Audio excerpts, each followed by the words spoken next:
नमस्कार दोस्तों, आज हम अपना नया अध्याय शुरू करने जा रहे हैं जिसका नाम है रसायन विज्ञान की कुछ मूल अवधारणाएं का भाग 7। तो चलिए देखते हैं कि हम इस वीडियो में क्या पढ़ने वाले हैं। हम मूलानुपाती सूत्र के बारे में जानेंगे। हम आणविक सूत्र के बारे में भी जानेंगे। तो चलिए शुरू करते हैं परिचय से। एक रासायनिक प्रतिक्रिया में कई तत्व एक दूसरे में मिलकर यौगिक बनाते हैं। जैसे स्क्रीन पे दिया गया पिक्चर एक रासायनिक प्रतिक्रिया है जिसमें A और B अभिकारक हैं और यह एक तत्व है। यह तत्व आपस में मिलकर AB बनाते हैं जो कि यौगिक है। रसायन में काफी सारी प्रतिक्रियाएं होती है जिसमें काफी तरीके के यौगिक बनते हैं। इन यौगिक को परिभाषित करने के लिए हम रासायनिक सूत्र का उपयोग करते हैं। आइए अब अगली स्लाइड में हम रासायनिक सूत्र के बारे में जानेंगे। रासायनिक सूत्र यानी केमिकल फॉर्मूला किसी रासायनिक यौगिक को इस प्रकार निरूपित करता है जिससे पता चलता है कि वह यौगिक किन किन तत्वों के कितने कितने परमाणुओं से मिलकर बनता है।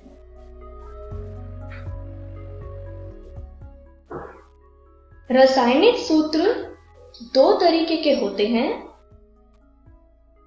एक होता है मूलानुपाती सूत्र यानी एम्पिरिकल फॉर्मूला और दूसरा होता है आणविक सूत्र यानी मॉलिक्यूलर फॉर्मूला। इन दोनों सूत्र को आज हम इस वीडियो में जानेंगे। तो चलिए शुरू करते हैं अपने पहले विषय से जो है मूलानुपाती सूत्र यानी एम्पिरिकल फॉर्मूला। मूलानुपाती सूत्र यानी एम्पिरिकल फॉर्मूला किसी यौगिक में उपस्थित विभिन्न परमाणुओं के सरलतम पूर्ण संख्या अनुपात को व्यक्त करता है। आइए इसे एक उदाहरण से समझें। ग्लूकोज जिसका सूत्र होता है C6H12O6, एसिटिक अम्ल यानी एसिटिक एसिड का सूत्र होता है C2H4O2। इन दोनों यौगिक का मूलानुपाती सूत्र यानी एम्पिरिकल फॉर्मूला होता है CH2O, क्योंकि यह यौगिक में सरलतम अनुपात को व्यक्त करता है। इसे और अच्छे से समझने के लिए हम एक प्रश्न को सुलझाते हैं। स्क्रीन पर एक प्रश्न दिया हुआ है। इस प्रश्न की मदद से हम मूलानुपाती सूत्र और आणविक सूत्र को समझेंगे। इस प्रश्न के मुताबिक हमें एक यौगिक दिया है जिसका मोलर द्रव्यमान 98.96 ग्राम दिया है और इस यौगिक में जितने भी तत्व हैं उन सब का द्रव्यमान प्रतिशत दिया हुआ है। ऐसे प्रश्नों को सुलझाने के लिए हमें कुछ चरणों की आवश्यकता होती है। आइए अब हम एक एक करके इन चरणों को जानें। स्टेप 1 या चरण 1 के मुताबिक द्रव्यमान प्रतिशत को ग्राम में परिवर्तित किया जाता है। हम इस यौगिक को एक 100 ग्राम के यौगिक मानते हैं क्योंकि प्रतिशत को भी हम 100 के हिसाब से ही लेते हैं। तो इन तत्वों का द्रव्यमान आएगा, जैसे हाइड्रोजन का द्रव्यमान होगा 4.07 ग्राम क्योंकि इसका द्रव्यमान प्रतिशत 4.07% है। उसी तरीके से कार्बन का द्रव्यमान 24.27 ग्राम होगा क्योंकि इसका द्रव्यमान प्रतिशत 24.27% था। और क्लोरीन का भी द्रव्यमान आएगा 71.65 ग्राम क्योंकि इसका द्रव्यमान प्रतिशत 71.65% दिया था। स्टेप 2 या चरण 2 के मुताबिक प्रत्येक तत्वों को मोलों की संख्या में परिवर्तित करना। जैसा हमने पिछली वीडियो में जाना था, मोलों की संख्या ज्ञात करने के लिए हम एक फॉर्मूला का उपयोग करते हैं जो आप स्क्रीन पर देख पा रहे हैं, यानी मोलों की संख्या बराबर दिया हुआ द्रव्यमान और उसको मोलर द्रव्यमान से भाग करेंगे। इस फॉर्मूले को हम सभी तत्वों के मोलों को निकालने के लिए यूज करेंगे। जैसे हाइड्रोजन की मोलों की संख्या को निकालने के लिए 4.07 ग्राम को 1.008 ग्राम से भाग करेंगे, तो आंसर आएगा 4.04 मोल, जो कि हाइड्रोजन के मोलों की संख्या है।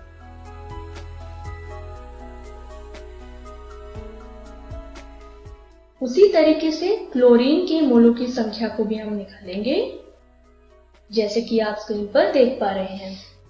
71.65 ग्राम को 35.453 ग्राम पर मोल से भाग करेंगे, तो आंसर आएगा 2.021 मोल, जो कि क्लोरीन के मोलों की संख्या है।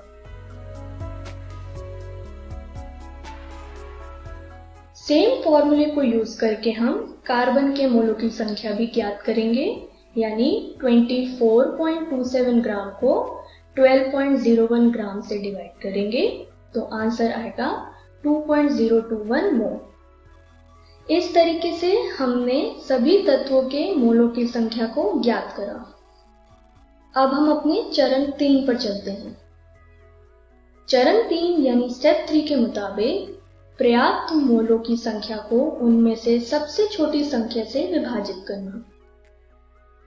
जैसा हमने पिछली स्लाइड में पढ़ा था, सबसे कम संख्या है 2.021, तो इस संख्या को बाकी तत्वों के मोलों की संख्या से विभाजित करेंगे। आइए देखते हैं कैसे। हाइड्रोजन की मोलों की संख्या थी 4.04, तो इसको 2.021 से विभाजित करेंगे, तो आंसर आया 2। उसी तरीके से कार्बन के लिए भी करेंगे और क्लोरीन के भी करेंगे।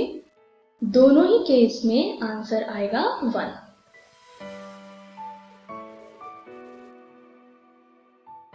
तो अब हम अपने चरण 4 पे चलते हैं, जिसके मुताबिक मूलानुपाती सूत्र को निकालना। पिछली स्लाइड में जो संख्या आई उसको हमने अनुपात के रूप में लिखा, यानी C/H/Cl आया 1:2:1।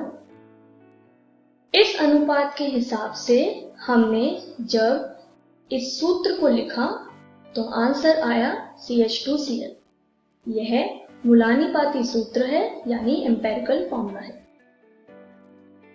इस तरीके से हमने दिए हुए प्रश्न का भाग 1 को सुलझाया। आइए अब अपने अगले विषय पे चले, जो है आणविक सूत्र यानी मॉलिक्यूलर फॉर्मूला।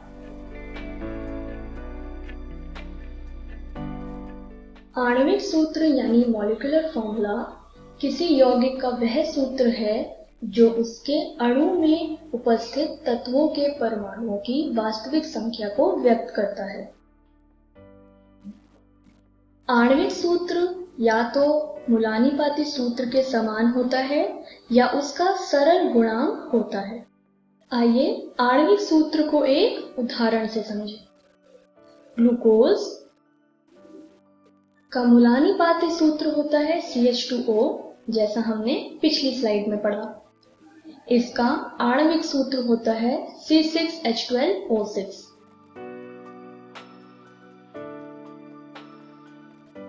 उसी तरीके से एसिटिक अम्ल यानी एसिटिक एसिड का मूलानुपाती सूत्र होता है CH2O और इसका आणविक सूत्र होता है C2H4O2।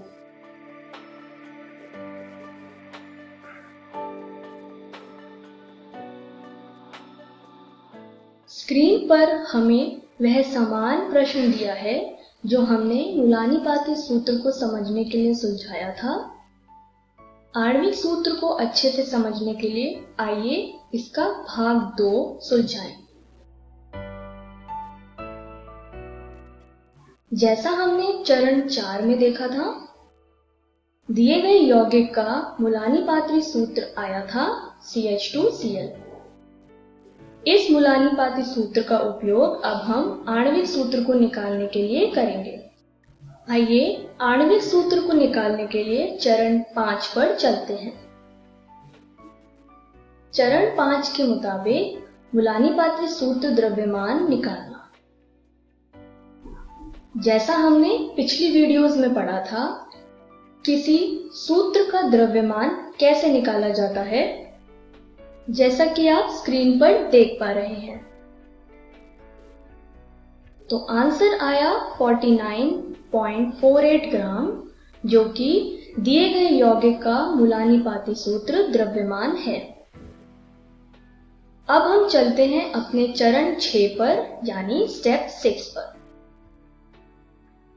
चरण 6 के मुताबिक मोलर द्रव्यमान को मुलानीपाती सूत्र द्रव्यमान से विभाजित करना।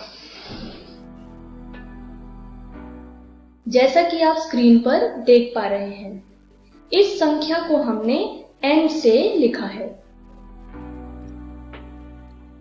जैसा कि हमें मोलर द्रव्यमान दिया था 98.96 ग्राम, इसको हमने 49.98 ग्राम से विभाजित किया, जो कि मुलानीपाती सूत्र द्रव्यमान है, जैसा हमने पिछली स्लाइड्स में देखा। तो आंसर आया 2। चलिए अब अपने चरण 7 पे चलते हैं। चरण 7 के मुताबिक यौगिक के मुलानीपाती सूत्र को n से गुणा करना। जैसा हमने भाग 1 में सॉल्व किया था, हमारा मुलानीपाती सूत्र आया था CH2Cl। इसको 2 से गुणा करके हमारा आणविक सूत्र आया, जो है C2H4Cl2। इस तरीके से हमने आणविक सूत्र के बारे में जाना। तो हमारे प्रश्न जो हमने पहली स्लाइड्स में देखा था, उसके मुताबिक मुलानीपाती सूत्रक आया CH2Cl और आणविक सूत्र आया C2H4Cl2। इस तरीके से हमने आणविक सूत्र और मुलानीपाती सूत्र के बारे में पढ़ा। तो आइए देखते हैं कि हमने इस वीडियो में क्या सीखा। हमने मुलानीपाती सूत्रक के बारे में जाना, हमने आणविक सूत्र के बारे में भी जाना। तो चलिए देखते हैं कि हम अगली वीडियो में क्या पढ़ने वाले हैं। हम सीमांत अभिकर्मक यानी लिमिटिंग रिएजेंट के बारे में पढ़ेंगे। हम सांद्रता की मात्रात्मक व्युत्पत्ति के बारे में भी पढ़ेंगे। Thank you.